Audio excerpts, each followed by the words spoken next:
In today's show, I'm looking ahead to Friday's action in the NBA. Michael Bolton. Thanks, Josh. It's Michael Bolton here, and it's time for another episode of the Locked On Fantasy Basketball Podcast. Let's get to it. Let's get to it, indeed. You are Locked On Fantasy Basketball, your daily fantasy basketball podcast, part of the Locked On Podcast Network.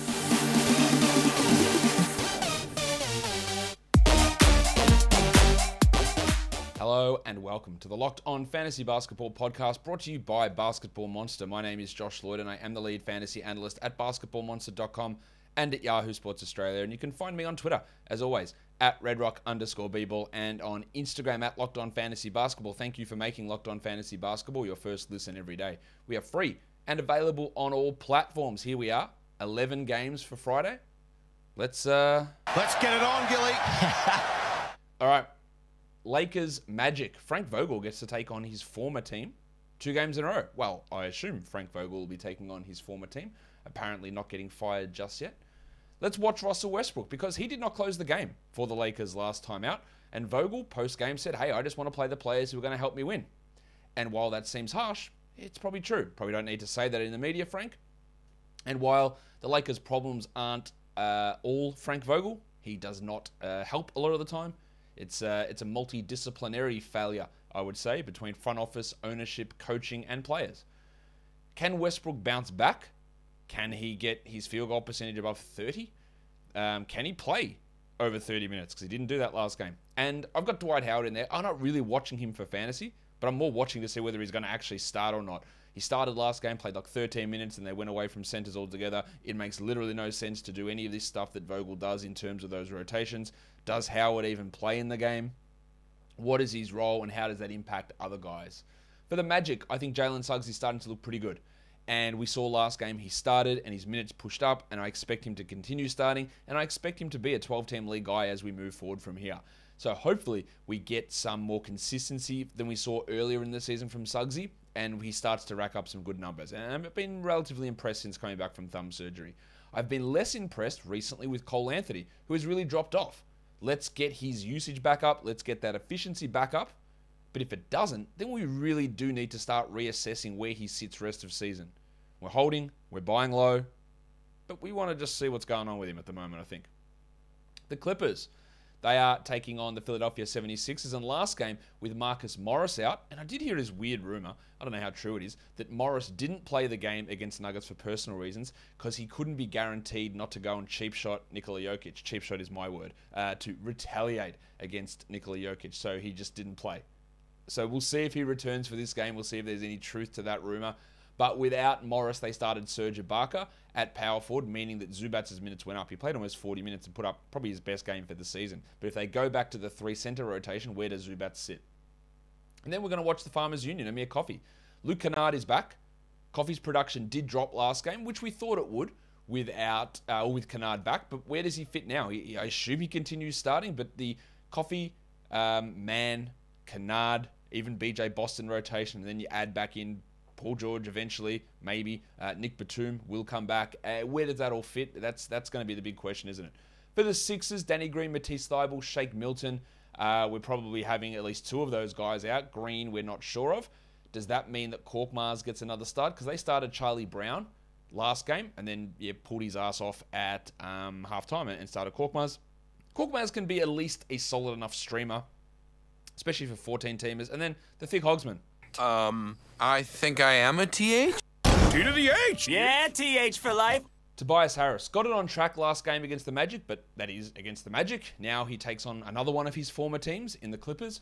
Is he able to get things going at a higher level than he has all season? Will that shot start to go in? And he just needs to pick up some of his other areas, and we'll see whether he can continue that in this matchup. The Thunder and the Hornets, the Thunder Hornets. Last game, Aaron Wiggins for the Thunder put up some good numbers against the Spurs. He's been relatively inconsistent and inconsistent in the below average realm most of the time, like consistently below average with the occasional pop-off. Can he transition to becoming consistently average with more pop-offs? We'll see. I don't think that he's a 12 or really a 14-team league guy, but I imagine he starts here. And Josh Giddey has dropped off lately. He had that really strong stretch after he came back from COVID, and we've seen the shot start to desert him a little bit. Let's hope that that can get back on track. He, of course, remains a must-roster player. For the Hornets, Kelly Oubre, high-usage guy off the bench. His efficiency can falter. Minutes were pretty good last game, but that was with Gordon Hayward playing only 21 in foul trouble.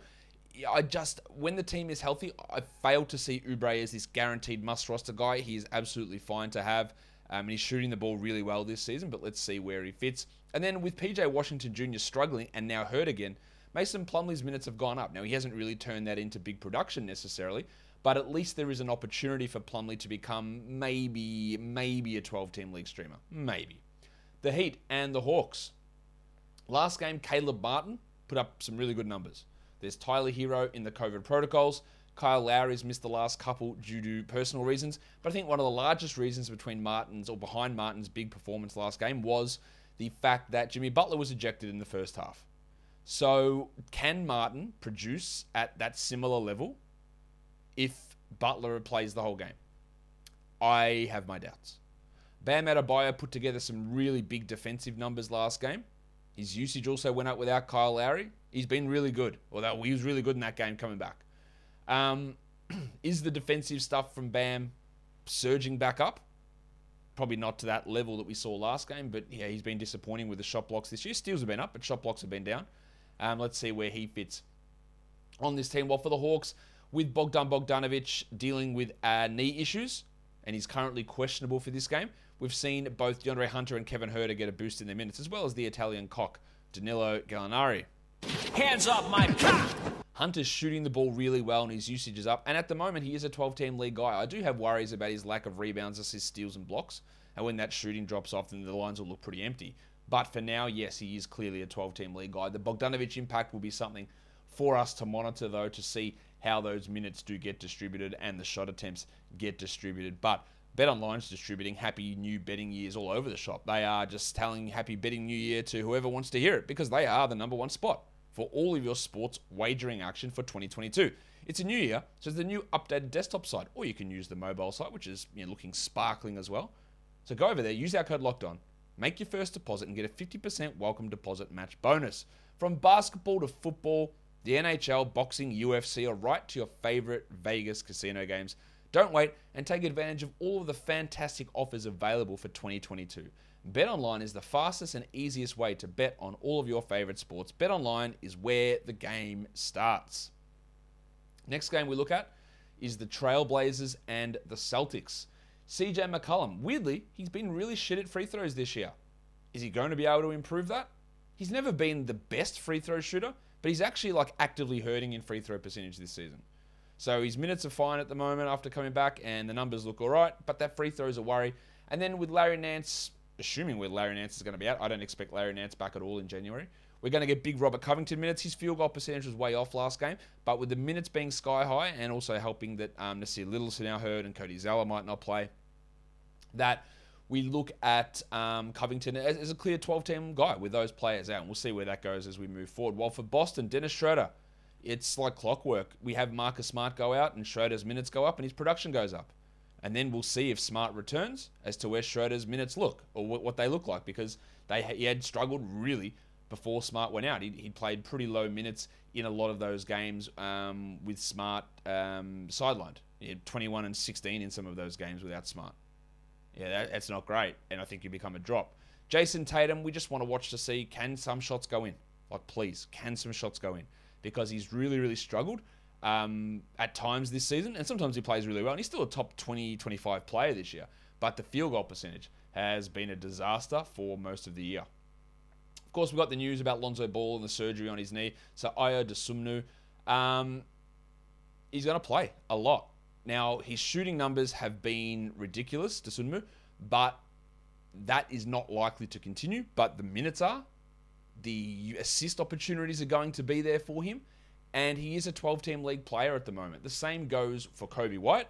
Both of those guys get a boost, and when Levine comes back, someone will miss out there. It'll probably end up being Dosunmu, I expect, but for now, they are 12-team league guys, and Alex Caruso's in that mix now as well. I think they'll start Troy Brown Jr. with Derek Jones out. And Brown can be like a 16-team league guy, maybe pushing to 14 teams. I hope they give him that opportunity to show what he can do because, starting Alfonso McKinney is just doomed from the start. And I think we saw Billy Donovan finally realize that last game. For the Bucks, Chris Middleton, I do expect him to drop off a little bit with Drew Holiday back now. I want to watch how Middleton's assist numbers look and also want to see where Drew fits. Is he going to start straight off here? He didn't start last game. Will his minutes push back up? And how does that impact the rest of these players? The Raptors and the Wizards. Scotland Barnes has been struggling. I think that's fair to say. I do think he is a buy low, but he is struggling somewhat as, I think some of his defensive stuff hasn't quite been as good as what maybe it seems to be, and the shooting has started to regress. He is clearly still a must-roster player, and he's a buy low guy, but I'd like to see him put up some of those big numbers we saw earlier in the season. And then, with the absence of the big tree, Kem Birch, where does Boucher fit? We don't know whether Gary Trent's going to play. He's listed questionable for Friday. And Trent's absence does impact guys like Boucher. So can Boucher still maintain 28 minutes if Trent is out? I think he will because Birch is out. But it is a perfect time, I think, to sell high on Boucher. For the Wizards, Tom Bryant, that's just a placeholder name for watching whatever the hell happens with the centers there. It was 12 minutes for Bryant, 12 minutes for Gafford, and 24 for Harrell last game. Is that the distribution they're going to continue with? Bryant needs to play 24 minutes to be a 12-team league guy, and it's going to take, I think, an injury or a trade to get there. Same goes with Gafford. Are we relying upon those things? Like they're just stash players for that sort of scenario, but in their current role, there's not enough there. And then Denny Avdia went from out of the rotation to playing a pretty significant role last game. It was ridiculous that he was out of the rotation. Let's see what his role looks like, but there's just not enough playing time on a healthy team, and they are one of the only healthy teams in the NBA. There's just not enough playing time for these guys to be, or for someone like Avdia to be 12 or really even 14 team relevant. The Nets and the Spurs, we saw last game LaMarcus Aldridge put up some really big numbers. He goes back to San Antonio here. He probably won't shoot 75% from the field. And he probably won't even play the 32 minutes, but he could. So we want to watch what his role is in comparison to, say, Day'Ron Sharpe or Nick Claxton, who could return. Claxton's questionable at this stage to return. Kyrie Irving, we've got 2 more games of Irving this week. And then he next week plays, let's have a look, 1 game. So a shit week coming up for Irving. So we're going to just deal with some really good performances. But this is when you should be selling him. Fantasy playoffs, he doesn't play. I think he plays 7 games in all of March. Like he just does not play that much. And getting a top 70 player back for Kyrie Irving, I think is going to be a huge win for you. For the Spurs, Devin Vassell, excellent last game, but only played 22 minutes. How much of that was the blowout? I don't know. We'll find out what his role looks like here. And then Keldon Johnson, I do not believe firmly that he is a 12-team league player. I think he can be rostered under certain circumstances and in points leagues, sure. But let's see if he can do anything to buck the trend of his literal entire career and start providing things outside of points with a modicum of rebounds, which is basically what he does. The Pistons and the Jazz. Corey Joseph got the start last game with Killian Hayes out.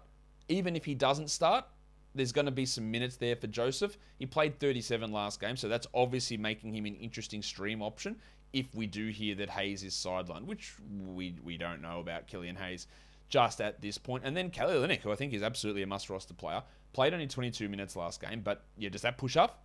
What do they do with Stewart and Lyles? Where does Olynyk fit into this rotation? And can he be as productive as he was last game? I think he can be close to it. For the Utah Jazz, they're still worried about the Donovan Mitchell impact with his concussion. We don't know whether Mitchell, Whiteside, or Gay will play. They're all missed the last few, or Mitchell's just missed the last one. But if Mitchell is out, Joe Ingles is going to get that boost. Jordan Clarkson gets that boost. And we saw Bojan Bogdanovic get a huge boost in shots. Now, the problem is he didn't hit many of them, but he is going to get a big boost in usage with Mitchell out. So watching what his role looks like in a Mitchell-less offense, I think, is something that is pretty important for us to pay attention to. It's also important for us to pay attention to the best tasting protein bar ever. You know what that is? That is Built. Why would you reach for the sugary treats if they're even in your house? Just Jack Armstrong. Get them out of there. You don't need them because with Built Bar, you've got two for one. Healthy, protein-filled bar that tastes like a candy bar, but it's low calorie, low fat, low sugar, and low carbs. You can't lose with that. High in protein, high in DI, that's deliciousness index.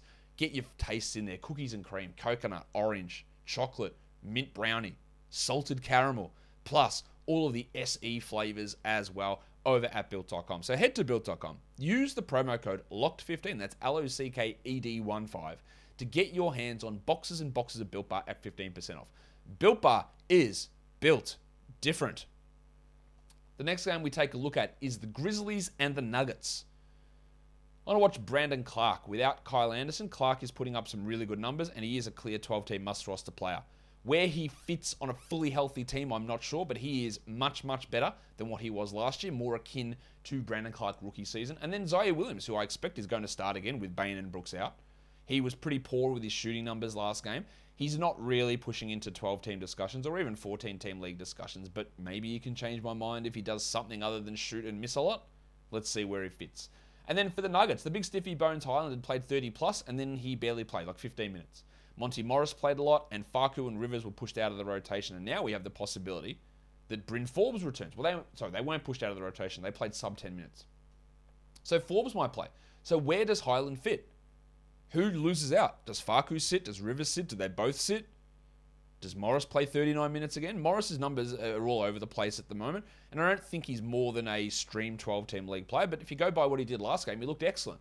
The problem is in games before, he goes like for 10, 3 and 3 in 24 minutes, and that's not worth it. So watching what his role is with the addition of Forbes, I think is really interesting. The last game of the day is the Rockets and the Warriors. Jalen Green has been pretty bad of late, and I do not think that he is a 12-team league player. Let's hope that he can change my mind, but he's been really poor. And I want to watch to see whether we get any minutes of the delicate dancer Alperen Şengün next to Christian Wood. It's a delicate dance in just 17 steps. Because at the moment, we're stashing hoping for either a Wood injury or a Wood trade. We're not hoping for Wood to get injured, of course, but that's how the value of Şengün gets unlocked. And there's just no path at the moment for him to play 25 minutes unless Wood is out of the lineup. I know we keep... I don't know if we is the right term, but I hear some people say, yeah, they're just going to unleash him after the All-Star break. Well, that would require them just sitting Christian Wood, and I just do not think they're going to do that. Trading him, sure, I think that's a really good idea. But at this point, you're just holding on to Şengün, clinging on to hope. If I see them cross over for 5 to 6 minutes in this game, that'd be great. But we just haven't seen it. For the Warriors, John Kuminga, he will start again, and hopefully he puts up some good numbers. This is a back-to-back, so there'll be no Klay Thompson. Probably no Andre Iguodala as well. So some interesting opportunities for both John Kuminga and the Dr. Gary Payton, whose minutes were well down last game. Let's see where he fits in terms of the rotation and the playing time, especially without Klay Thompson. Jordan Poole's got to factor into that mix as well. Let's look at some back-to-back stream options for Friday, Saturday. Pat Connaughton, Grayson Allen, Dante DiVincenzo. We're looking at Bucks and Thunder players. Baisley, Wiggins, George Hill, and Jeremiah Robinson-Earl, if you actually have roster spots to be able to utilize those players. Just for Friday, we're looking at guys like Gary Payton, Johnny Konchar. If Jordan Poole's available, he'll become a stream. The Winter Soldier, Max Strus, Kessler Edwards, Danilo Gallinari, Joe Ingles, DeAnthony Melton, Terrence Mann, Pat Connaughton, and Joshie Richardson. For deeper leagues, we're looking at Troy Brown Jr., Furkan Korkmaz, maybe Dwight Howard, Corey Kispert, Jeremiah Robinson-Earl, Dante DiVincenzo, Austin Reeves, Aaron Wiggins, George Hill, and Trevor Ariza. And then for points leagues, Brandon Clark, these are all rostered in under 50% of leagues, by the way. Brandon Clark, John Kuminga, Hamidou Diallo, Johnny Konchar, Gary Payton, Devin Vassell, Kentavious Caldwell-Pope, Max Strus, Darius Baisley, and Terrence Mann. Guys, that'll do it for me today. Don't forget to follow this podcast on Apple Podcasts, Google Podcasts, Stitcher, Spotify, and on the Odyssey app. If you are here on YouTube, give it a thumbs up and leave your comments down below, guys. We are done here. Thank you so much for listening, everyone. See ya.